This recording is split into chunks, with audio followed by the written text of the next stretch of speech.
আজকে আমরা চলে এসেছি সিক্সের দ্বিতীয় ইউনিট পরীক্ষা 2026 ইতিহাস। সো যত সম্ভব সবার চতুর্থম মানে 4 অধ্যায় থেকে শুরু হবে। তো 4 অধ্যায়ের আমি কিছু কোশ্চেন বলছি, এগুলো লিখে রেখেন সবাই, এগুলো পরীক্ষায় আসবে।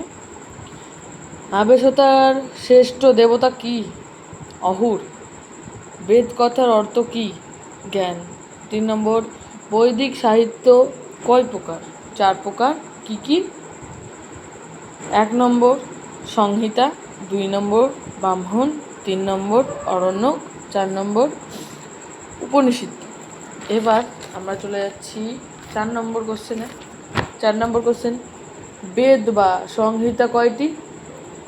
4টি। কি কি? ধক, সাম, যজুর, অথব্য। 5 নম্বর, সংহিতা কথার অর্থ কি? সংকলন করা। 6 নম্বর, সপ্ত সিন্ধু অঞ্চল বলতে কি বোঝায়? সিন্ধু ও তার পূর্ব দিকের উপনদীগুলি দিয়ে ঘেরা অঞ্চল ছিল আদি বৈদিক মানুষের বাসস্থান ও অঞ্চলটিকে বলা হতো সপ্ত সিন্ধু অঞ্চল। 7 নম্বর, বৈদিক যুগের পালিত পশু কী ছিল? ঘোড়া। 8 নম্বর, 10 রাজার যুদ্ধ কাদের মধ্যে হয়েছিল? ভারত গোষ্ঠীর রাজা সুদাস এর সঙ্গে অন্যান্য 10টি গোষ্ঠীর রাজার যুদ্ধ হয়েছিল। দেবতার কাছে 9 নম্বর, দেবতারা কাকে রাজা করেছিলেন? বীর ইন্দ্রকে। মহীপতি কাকে বলা হতো? পৃথিবীর রাজাকে। 11 নম্বর, রত্নী কাকে বলে? শাসনের কাজে সাহায্য করতেন তাদের রত্নী বলা হয়। তারপর এটা গ্যারেন্টেড, সবাই ইম্পর্টেন্ট দাগিয়ে নেবে, এটা গ্যারেন্টি আসবে। 12 নম্বর, বলি কি?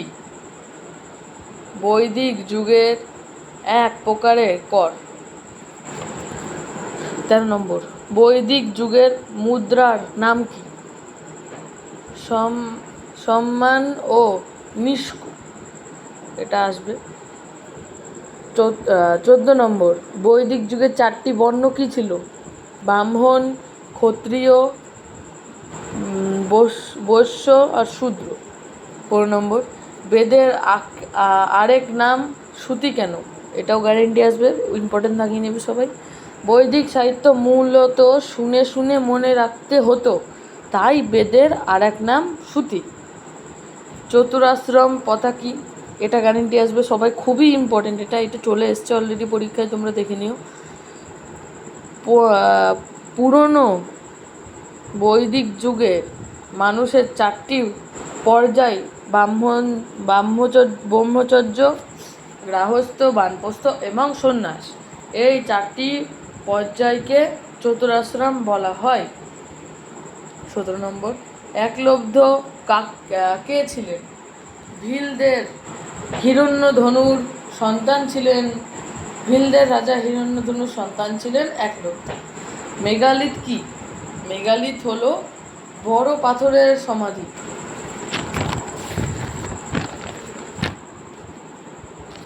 19 নম্বর, বৈদিক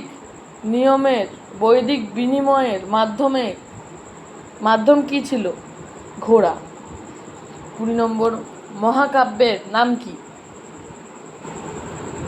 রামায়ণ এবং মহাভারত। এটাও আসতে পারে, আসলে এটা সঠিক কোশ্চেনে আসবে। 21 নম্বর, ঋগ্বেদে কোন ধাতুর উল্লেখ নেই? লোহা ধাতুর। 22 নম্বর, বৈদিক যুগের সঙ্গে কোন কোন পশুর বলি দেওয়া হতো? গরু এবং ঘোড়া। এবার আমরা যাব 5 নম্বর অধ্যায়। 5 নম্বর অধ্যায় আছে জোন কাকে বলা হতো? 1 নম্বর কোশ্চেন, প্রাচীন ভারতের গ্রামের থেকে বড় অঞ্চলগুলিকে জোন বলা হতো। 2 নম্বর, ভারতীয় উপমহাদেশে কয়টি মহাজন পদের কথা আছে? 16টি। 3 নম্বর, ষোড়শ মহাজন পদ কাকে বলা হয়? এটা আসবে পরীক্ষায়। ষোড়শ মহাজনপদ কাকে বলা হয়? খ্রিস্টপূর্ব ষষ্ঠ শতকের ভারতীয় উপমহাদেশে 16টি মহাজনপদের কথা জানা যায়। সেই সময় এদেরকে একসঙ্গে ষোড়শ মহাজনপদ বলা হতো। 4 নম্বর কোশ্চেন, কোন মহাজনপদ দক্ষিণ ভারতে অবস্থিত? অসমত। 5 নম্বর, কোন মহাজনপদ সবথেকে শক্তিশালী ছিল? এটা আসবে পরীক্ষায়। 5 নম্বর, মগধ উত্তর, সবথেকে শক্তিশালী। 6 নম্বর, মগধের রাজধানী কী ছিল? আগে রাজগৃহ, পরে পাটলিপুত্র। 7 নম্বর, বজ্জীদের রাজধানী কী ছিল? বৈশালী। 8 নম্বর, লিচ্ছবি কাদের বলা হয়? বৈশালীর আশেপাশে যেসব বজ্জী থাকতো তাদের বলা হতো লিচ্ছবি। মগধে কয়টি 9 নম্বর, মগধে কয়টি রাজবংশ শাসন করেছিল? উত্তর, 3টি রাজবংশ শাসন করেছিল। সেগুলি হলো হর্ষচৈত্র এবং নন্দ রাজবংশ। 10 নম্বর, এটা আসবেই, তীর্থঙ্কর কাকে বলে? তীর্থঙ্কর কাকে বলে? এর উত্তর, জৈন ধর্মের প্রধান প্রচারককে বলা হতো তীর্থঙ্কর। 11 নম্বর, জৈন ধর্মে কতজন তীর্থঙ্কর ছিলেন? 24 জন উত্তর।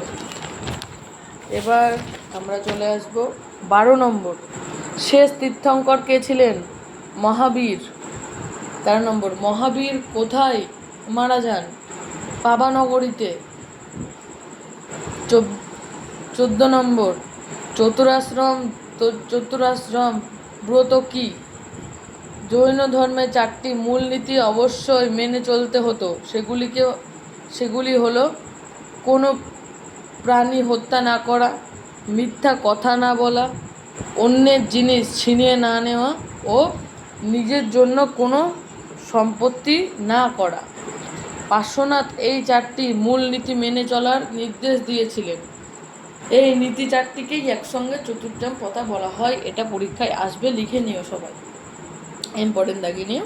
15 নম্বর, দ্বাদশ অঙ্গ কি?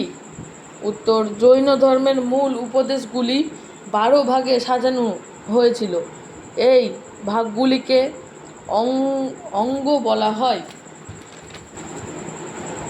সংখ্যায় 12টি বলে অঙ্গগুলিকে একসঙ্গে বলা হয় দ্বাদশ অঙ্গ। গৌতম বুদ্ধের প্রথম নাম কি ছিল? এটা আসবে সিদ্ধার্থ। 17 নম্বর, বোধি কথার অর্থ কি? বোধি কথার অর্থ কি? জ্ঞান। 18 নম্বর, পিটক কথার অর্থ কি? পিটক কথার অর্থ কি? ঝুড়ি। 19 নম্বর, আর্য সত্য কি? এটা আসবে পরীক্ষায়, সবাই লিখে নিও। আর্য সত্য কি? বুদ্ধর 4টি মূল উপদেশ দেন। প্রতিটি উপদেশকে বলা হয় আর্য সত্য। অষ্টাঙ্গিক মার্গ কি? এটা আসবে পরীক্ষায়, সবাই লিখে নিও, ইম্পর্টেন্ট থাকে নিও। দুঃখ থেকে মুক্তি পাওয়ার জন্য 8টি উপায় এর কথা গৌতম বুদ্ধ বলেছিলেন। সেই 8টি উপায়কে একসঙ্গে বলা হয় অষ্টাঙ্গিক মার্গ। মার্গ মানে পথে, 8টি পথকে তাই একসঙ্গে অষ্টাঙ্গিক মার্গ বলা হয়। বৌদ্ধ ধর্মের গ্রন্থের নাম কি? ত্রিপিটক। এটা আসবে পরীক্ষায়, সবাই লিখে নিও। ত্রিপিটক কোন ভাষায় লেখা? এটাও আসবে পালি ভাষায় লেখা, সবাই লিখে নিও, ইম্পর্টেন্ট লাগে নিও।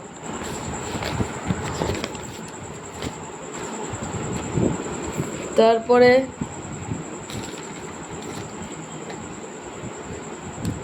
অশোক স্তম্ভ কবে জাতীয় প্রতীক হিসেবে গ্রহণ করা হলো? 1950 সালের 26শে জানুয়ারি। এই পর্যন্তই ছিল আজকের ভিডিও। সবাই এগুলি ভালো করে বাড়িতে পড়বে। আমার সাজেশন, এর মধ্যে পরীক্ষায় আসবেই, কমন তোমরা পাবে, গ্যারেন্টি। আর সবাই এইগুলি ঘুরিয়ে ফিরিয়ে বাড়িতে পড়বে, প্র্যাকটিস করবে। এর মধ্যে থেকে কিছু আসবে, গোটা বই পড়তে হবে। পরের ভিডিওতে দেখা হচ্ছে। আজকের জন্য এইটুকুই, বাই।